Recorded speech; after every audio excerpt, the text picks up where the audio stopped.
સમાચાર સવારમાં આપનું સ્વાગત છે। તાજના તાજા અને મહત્વપૂર્ણ સમાચારો પર એક નજર કરીએ તે પહેલા ચેનલને સબસ્ક્રાઇબ કરી લો।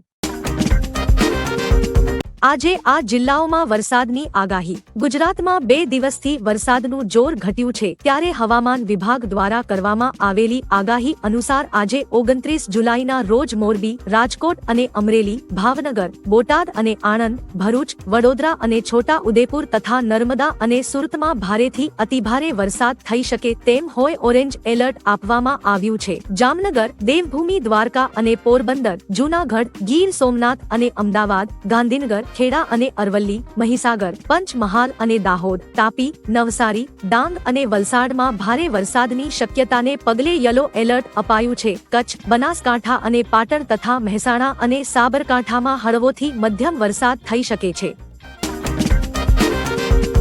સુરેન્દ્રનગરના 5 તાલુકામાં નોંધાયા શંકાસ્પદ ચાંદીપુરાના કેસ। સુરેન્દ્રનગર જિલ્લાના 5 તાલુકાઓમાં ચાંદીપુરા વાયરસના 5 કેસ નોંધાયા છે તેથી આરોગ્ય વિભાગ દોડતું થયું છે। આ લોકોને સુરેન્દ્રનગર આરોગ્યની ટીમે હોસ્પિટલમાં ખસેડ્યા છે। તેમની સારવાર ચાલી રહી છે। તેમની વધુ તપાસ પણ થશે। નોંધનીય છે કે ગુજરાતમાં ચાંદીપુરા વાયરસનો કહેર વધી રહ્યો છે। આરોગ્ય વિભાગે વાયરસના અસરગ્રસ્ત વિસ્તારોના કાચા મકાનોમાં ફોગિંગની કામગીરી શરૂ કરી છે।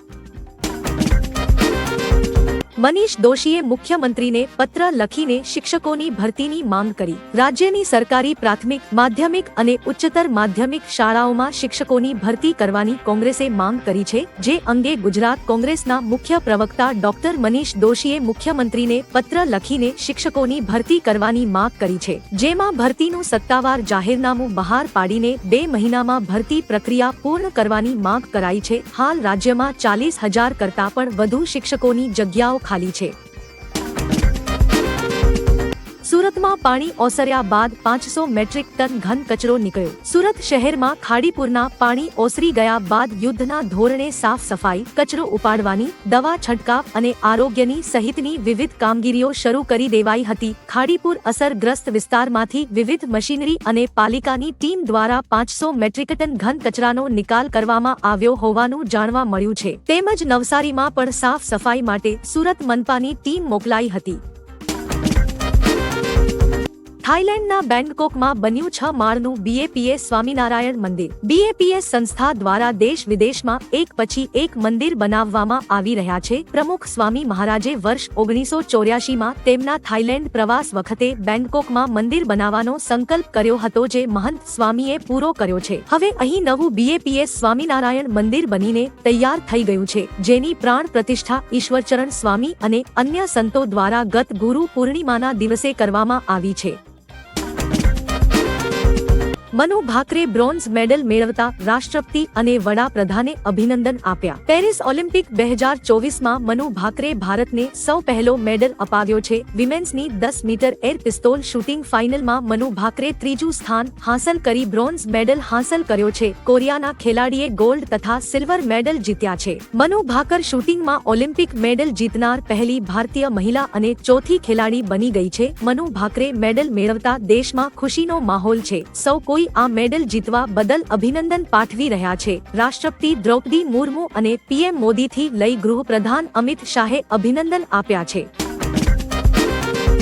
5 દિવસ સુધી વરસાદ ભૂક્કા બોલાવી દેશે। રાજ્યમાં આગામી 5 દિવસ વરસાદની આગાહી હવામાન વિભાગ દ્વારા કરાઈ છે। રાજ્યમાં હાલ 2 સિસ્ટમ સક્રિય છે। સુરત, ડાંગ, નવસારી, વલસાડ, દમણ અને દાદરા અને નગર હવેલી, ભાવનગર, અમરેલી અને ગીર સોમનાથમાં ગાજવીજ સાથે વરસાદની આગાહી કરી છે। અન્ય જિલ્લામાં પણ યલો એલર્ટ જાહેર કરવામાં આવ્યું છે। રાજ્યના 90% ભાગમાં ભારેથી અત્યંત ભારે વરસાદની આગાહી વ્યક્ત કરવામાં આવી છે।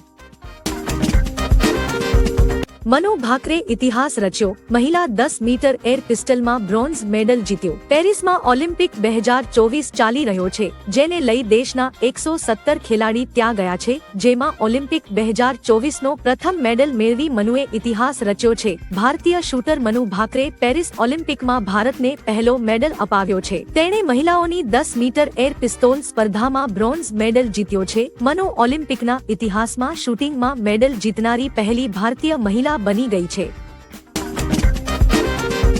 ચાંદીપુરા વાયરસની યુવાનો પર અસર, કેસની સંખ્યા 130 પર પહોંચી. ગુજરાતમાં શંકાસ્પદ ચાંદીપુરાના કેસની સંખ્યા 130 પર પહોંચી છે તો હવે બાળકો સહિત યુવાનોમાં પણ આ વાયરસ ફેલાવાની શરૂઆત થઈ ગઈ છે. રાજકોટના 18 વર્ષીય યુવકમાં ચાંદીપુરાના લક્ષણો દેખાયા હતા તો અત્યાર સુધીમાં 52 માસૂમોના મોત થયા છે. ચાંદીપુરા વાયરસના પોઝિટિવ કેસોની સંખ્યા થઈ 45 થઈ ગઈ છે. ઉલ્લેખનીય છે કે સૌથી વધુ કેસ સાબરકાંઠામાંથી સામે આવ્યા છે. સાબરકાંઠામાં 12 શંકાસ્પદ ચાંદીપુરાના કેસ સામે આવ્યા છે. ત્યારબાદ અરવલ્લીમાં 7 શંકાસ્પદ ચાંદીપુરાના કેસ સામે આવ્યા છે. હવામાન નિષ્ણાત અંબાલાલ પટેલની આગાહી. હવામાન નિષ્ણાત અંબાલાલ પટેલની આગાહી અનુસાર અમદાવાદ અને ગાંધીનગરમાં વરસાદની શક્યતા છે. ઉલ્લેખનીય છે કે બંગાળના ઉપસાગરમાં વરસાદી સિસ્ટમ સક્રિય થઈ છે. સિસ્ટમ ગુજરાત તરફ 1 થી 2 દિવસમાં આવશે. 29 અને 30 જુલાઈએ ભારે વરસાદની શક્યતા છે. મધ્ય ગુજરાતમાં ભારે વરસાદ થવાની સંભાવના છે. ઓફશોર ટ્રફના કારણે દક્ષિણ ગુજરાતમાં ભારે વરસાદ પડી શકે છે. 7,000 આદિવાસીઓએ એક સાથે 7,000 વૃક્ષો રોપ્યા. કેન્દ્ર સરકાર દ્વારા એક પેડ માં કે નામ થીમ જાહેર કરવામાં આવી છે. આ થીમ અંતર્ગત સોનગઢમાં 7,000 આદિવાસીઓએ એક સાથે 7,000 વૃક્ષો રોપ્યા હતા. રાજ્યના ગૃહમંત્રી હર્ષ સંઘવી અને વન પર્યાવરણ મંત્રી મુકેશ પટેલની હાજરી આપી હતી. વૃક્ષારોપણ કરવા માટે આદિવાસીઓ દ્વારા સંદેશ આપવામાં આવ્યો હતો તો આપ પણ આપણા વિસ્તારમાં વૃક્ષો વાવીને દેશને હરિયાળું બનાવવાના ફાળો આપો.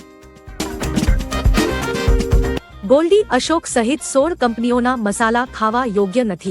ગોલ્ડી, અશોક અને ભોલા વેજીટેબલ મસાલા સહિત 16 કંપનીઓના સેમ્પલ ટેસ્ટિંગમાં ફેલ થયા છે. UP food safety and drug administration કહે છે કે કંપનીઓના ઘણા ઉત્પાદનો ખાવા યોગ્ય નથી. FSDA આ વર્ષે મે મહિનામાં યુપીના કાનપુરમાં મસાલા કંપનીઓ પર દરોડા પાડ્યા હતા, જેમાં 16 કંપનીઓના અલગ અલગ મસાલાના 35 સેમ્પલમાં જંતુનાશક દવાઓનો વધુ જથ્થો મળી આવ્યો હતો અને જંતુઓ પણ મળી આવ્યા હતા.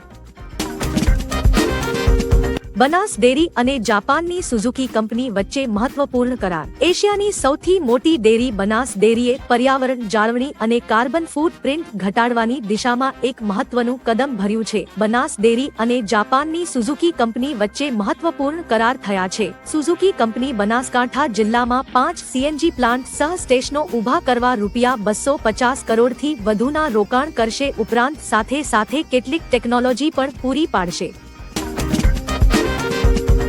મન કી બાતમાં પીએમ મોદીની ખાસ અપીલ. વડાપ્રધાન મોદીએ મન કી બાત કાર્યક્રમમાં ખાસ અપીલ કરી છે. તેમણે કહ્યું કે મિત્રો, દેશ પોતાની સંસ્કૃતિ પર ગર્વ કરીને જ આગળ વધી શકે છે. ભારતમાં પણ આવા અનેક પ્રયાસો થઈ રહ્યા છે. આવો જ એક પ્રયાસ છે પ્રોજેક્ટ પરી છે. હું કલા અને સંસ્કૃતિ પ્રેમીઓને પણ પબ્લિક આર્ટ પર વધુ કામ કરવા વિનંતી કરીશ. આનાથી આપણને આપણા મૂળ પર ગર્વ હોવાની સુખદ અનુભૂતિ થશે. સામાન્ય લોકોને રાહત આપવા માટે મોટી જાહેરાત. જુલાઈ મહિનામાં જ ટામેટાના ભાવમાં પ્રતિ કિલો ₹37નો વધારો થયો છે, ત્યારે લોકોને ટામેટાના ભાવમાં રાહત મળશે. સામાન્ય લોકોને રાહત આપતા કેન્દ્ર સરકારે ટામેટા ₹60 પ્રતિ કિલોના ભાવે વેચવાની જાહેરાત કરી છે. તેની જવાબદારી national cooperative consumers federation of India એટલે કે NCCFને આપવામાં આવી છે. હાલ ટામેટાના ભાવ ₹90 થી ₹100 પ્રતિ કિલો સુધી પહોંચી ગયા છે. ગુજરાત તરફ આગળ વધી રહ્યું છે વાદળોનું ટોળું. હવામાન વિભાગ દ્વારા આગામી 5 દિવસ ભારેથી અતિભારે વરસાદની આગાહી કરવામાં આવી છે, જેના કારણે તંત્ર એલર્ટ થયું છે. ત્યારે મધ્યપ્રદેશથી સાયક્લોનિક સર્ક્યુલેશન ગુજરાત તરફ આગળ વધી રહ્યું છે તો બીજી બાજુ સૌરાષ્ટ્ર અને દક્ષિણમાં મેઘરાજાએ સટાસટી બોલાવતા જનજીવન ઠપ્પ થઈ ગયું છે. લોકોના ઘરોમાં રાખેલ તમામ સામાન પલી ગયો છે. અમદાવાદમાં પણ વાદળછાયું વાતાવરણ છવાયું છે. BSNLનો સૌથી સસ્તો પ્લાન અને વધુ વેલિડિટી. રિચાર્જ પ્લાનના દરમાં વધારો થયા બાદ જીઓ, એરટેલ અને VIના ગ્રાહકો હવે BSNL તરફ આકર્ષાયા છે. અહીં BSNLનો સૌથી સસ્તો પ્લાન બતાવી રહ્યા છીએ, જેની વેલિડિટી પણ લાંબી છે. જો તમે BSNL ગ્રાહક છો તો તમે ₹197ના રિચાર્જ પ્લાનનો લાભ લઈ શકો છો. આ પ્લાનમાં તમને દરરોજ 2 GB ડેટાની સાથે 70 દિવસની વેલિડિટી મળે છે, જે જીઓ અને એરટેલ તેમજ VI કરતા ઘણો જ સસ્તો પ્લાન કહી શકાય. ટેલિકોમ માર્કેટમાં આજે BSNL બોલબાલા છે. ટાટા ગ્રુપે બનાવ્યો રેકોર્ડ, અંબાણી અને અદાણી પાછળ. ટાટા ગ્રુપે શુક્રવારે $400 બિલિયન માર્કેટ કેપ હાંસલ કર્યું. આ આંકડાને સ્પર્શનાર ટાટા ભારતમાં પ્રથમ બિઝનેસ ગ્રુપ બની ગયું છે. મુકેશ અંબાણીની રિલાયન્સ ગ્રુપ $277 બિલિયન ના માર્કેટ કેપ સાથે બીજા સ્થાને છે અને અદાણી ગ્રુપ $206 બિલિયન ના મૂલ્યાંકન સાથે ત્રીજા સ્થાને છે. ટાટા ગ્રુપની 26 લિસ્ટેડ કંપનીઓએ છેલ્લા એક વર્ષમાં શાનદાર પ્રદર્શન કર્યું છે અને તેમની માર્કેટ કેપમાં $100 અબજ નો વધારો કર્યો છે.